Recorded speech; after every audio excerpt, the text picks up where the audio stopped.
Olá a todos, me chamo Mariana Barbosa, sou mestranda em Geografia na linha de Planejamento e Gestão Territorial na Universidade Federal de Rondonópolis, antiga Universidade Federal de Mato Grosso. Essa é a minha primeira publicação em eventos, desde quando ingressei na minha pós, então já peço desculpas por eventuais erros.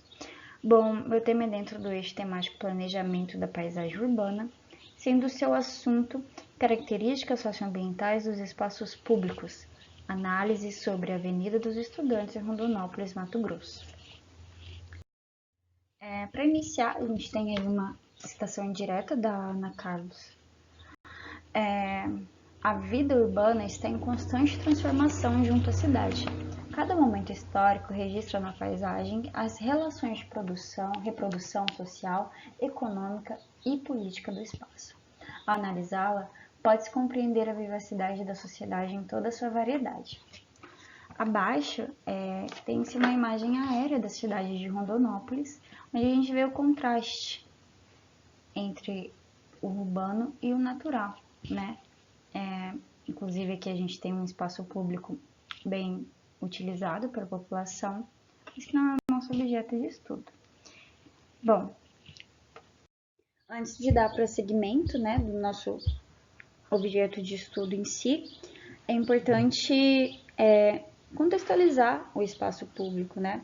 Os espaços públicos, com todas as suas múltiplas características e funcionalidades, são essenciais para que ocorra a vivência plena na e da cidade, cada vez mais estruturada sob a ótica do capital, ou seja, a cidade cada vez mais ela se produz de modo a atender os agentes econômicos, né? E não as demandas das pessoas.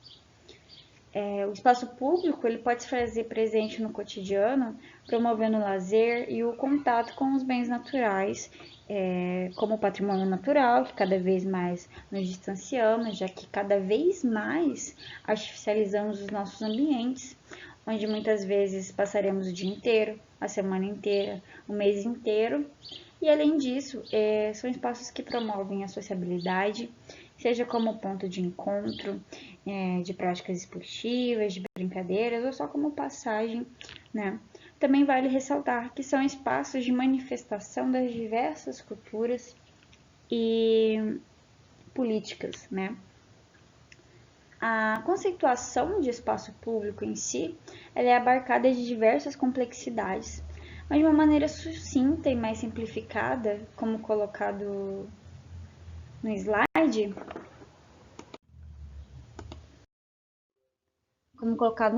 né? De maneira simplificada, a gente pode definir o espaço público a partir das ruas, praças, dos parques, avenidas, canteiros e etc, né?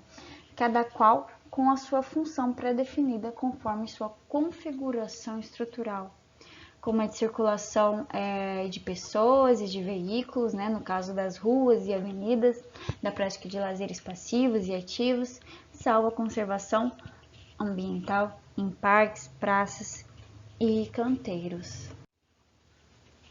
Vale ressaltar que nem sempre os espaços públicos eles terão uma exclusividade de funções, né?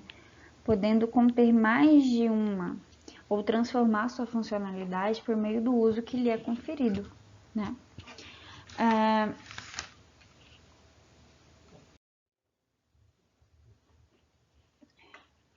Além da discussão sobre sua função, é necessário frisar mais questões que circundam o uso, né?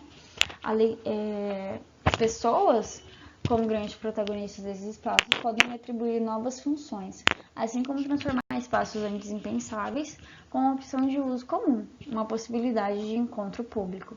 A exemplo, as ruas e avenidas onde muitas pessoas, por mais que esses locais não ofertem a infraestrutura necessária ao lazer, né, ou à prática esportiva, utilizam esses locais para tal atividade. Além disso, a gente tem, por exemplo, os terrenos baldios, que muitas vezes são utilizados para recreação, né, como soltar pipa ou outras brincadeiras. Para adiante, o uso propicia o surgimento de outras relações devido à apropriação exercida no espaço público, como a econômica, né, com a fixação de pequenos comerciantes, O comércio formal ou informal, principalmente voltados ao lazer, com oferta de alimentos e bebidas, vive em simbiose com o espaço, pois ao mesmo tempo em que se beneficia com a participação dos utentes no espaço, também contribui para a vivência no mesmo. Apesar disso, é importante a gente entender que a oferta de consumo de produtos, por vezes, pode descaracterizar o espaço, tornando-o um local de consumo no espaço e não de consumo do espaço. Nesse contexto, esses espaços podem se materializar de diversas formas, repletos de infraestruturas com a devida gestão do poder público, né, de conferido a manutenção necessária para que a população possa utilizá-lo. Outra perspectiva é de sua materialização totalmente desordenada e desqualificada, muitas vezes contando com a inconclusão de projetos, não atendendo às demandas urbanas, né, bem como podem surgir a partir da identificação do cidadão com alguma localidade, fazendo com que ela se torne um espaço de uso comum a todos, ou se torne um incentivo para a construção de novos espaços de mesmo caráter, que foi basicamente o que aconteceu no caso aqui estudado.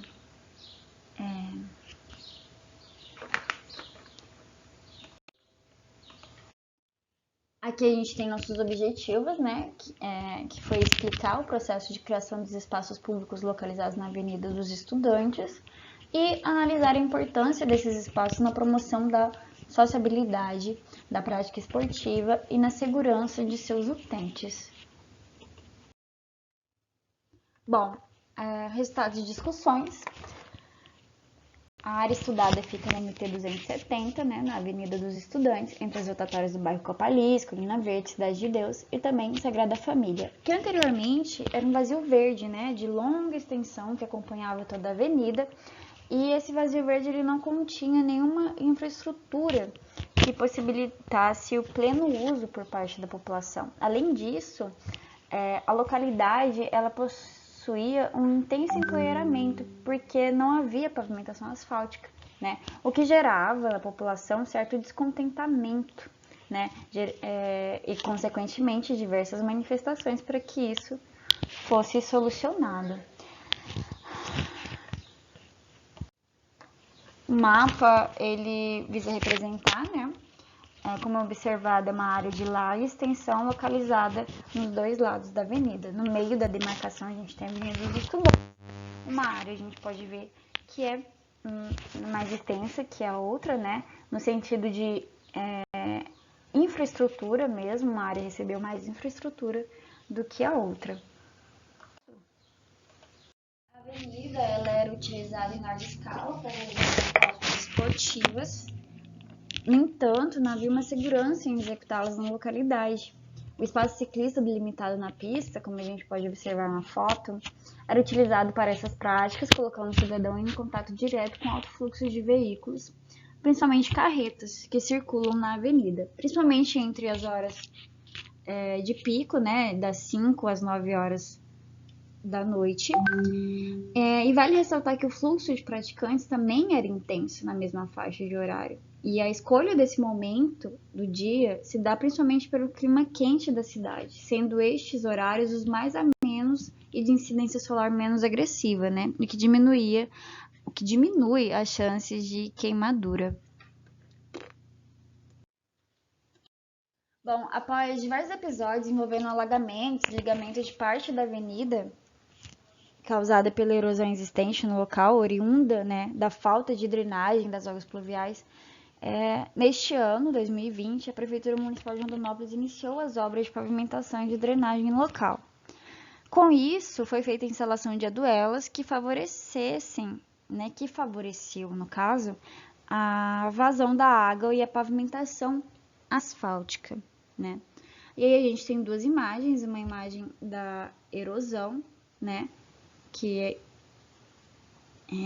possuía anteriormente, e do lado uma imagem de 2020, que é uma parte da via que ainda se encontra em obras, mas que serve para a gente ilustrar como que era a via anteriormente, né? A obra ela também revitalizou e contribuiu com a perspectiva paisagística da cidade, né, o que pode ser notado no desenho da paisagem por qualquer um que transite pelo local, mesmo que de uma maneira efêmera. Para além da melhoria visual, tornou-se um espaço funcional, pois hoje cumpre o seu principal objetivo de criação, que foi o de recuperar a via, resolvendo os efeitos prejudiciais causados pela erosão, né, resultando em uma maior segurança em transitar pela mesma, principalmente em épocas de precipitação pluviométrica intensa, né, em épocas de chuva. A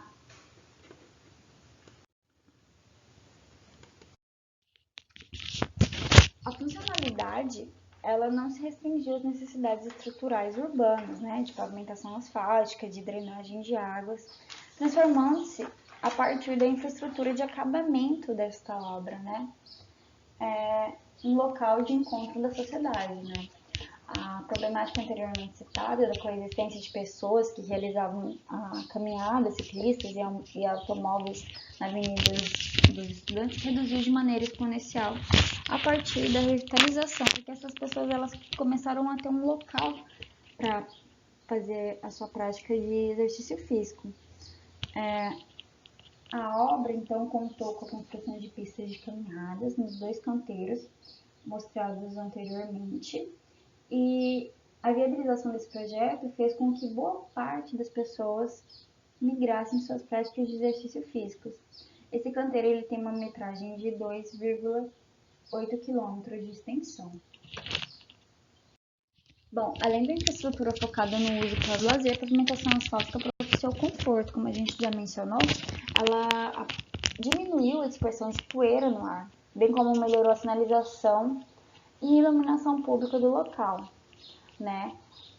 Bem como a questão da lama, que era muito intensa, né? Do alagamento da via.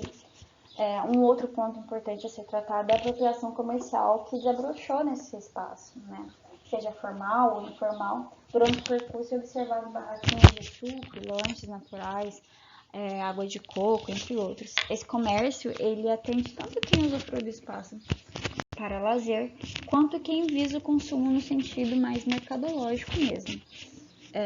Do outro lado da avenida, a gente tem a mesma estrutura de calçamento, né? No entanto, o seu uso é menos intenso por parte da população. Uma explicação possível é a iluminação menos distribuída, que faz com que esses espaços sejam mais escurecidos, principalmente na parte inferior do canteiro. Apesar do que foi citado, acredite-se que no futuro seu uso possa ser ampliado, principalmente durante o dia, em virtude do plantio de diversas mudas de árvores no local, que poderá contribuir com um microclima mais agradável, né? A gente pode ver que nos dois canteiros a gente tem uma ausência expressiva de árvores, né? E a ausência de arborização nesses dois canteiros, em uma região que possui a combinação de altos índices de temperatura e baixo relevo, que é uma combinação que favorece o aumento da incidência solar, é um condicionante para inviabilizar os usos e funções desses espaços, principalmente de maneira diurna, né? Então, eles não se tornam uma opção de transitação, digamos assim, durante o dia. Para finalizar, né? Contudo, é importante ressaltar que tudo que foi discutido aqui ainda se encontra em processo de construção, né? A transformação desse espaço público ainda está ocorrendo, né? E isso é normal, pois o espaço ele é dessa maneira, ele se transforma continuamente. Além disso, a população, com o tempo, pode atribuir ao local novos usos, requerendo novas funções e, consequentemente, a implementação de novos atributos físicos. O poder público, levando em consideração que o planejamento urbano não é algo acabado, ele tem o dever de prover mais dispositivos urbanísticos, como bancos, bebedouros, né, principalmente porque é uma área de intensa prática esportiva, lixeiras, que conforme haja necessidade. Lixeiras, eu tenho que fazer um parêntese, eles recentemente colocaram mais lixeiras no local, né, bem mais, então é algo a se comentar, A arborização também se faz muito necessária para garantir conforto e permitir o uso diurno, bem como a possibilidade de enaltecer o bioma cerrado, que ultimamente vem sendo tão prejudicado, né, pelas queimadas, que pode ser algo natural, mas que a gente sabe que neste momento são queimadas criminosas, que são bem predominantes aqui na região, né? Então, como que a gente pode enaltecer esse bioma? Plantando espécies nativas, né? Nesse contexto, a análise desses novos espaços públicos, desde o seu processo de criação até o prognóstico de ações futuras, é necessária para aqueles que visam planejar o urbano de modo a fazer valer o direito do cidadão à cidade, ampliando seu acesso e dando as condições ideais para o uso pleno, atendendo às demandas socioeconômicas e os aspectos culturais. Bom, eu espero que meu trabalho possa contribuir de alguma forma, né? E é isso. Agradeço a todos a atenção.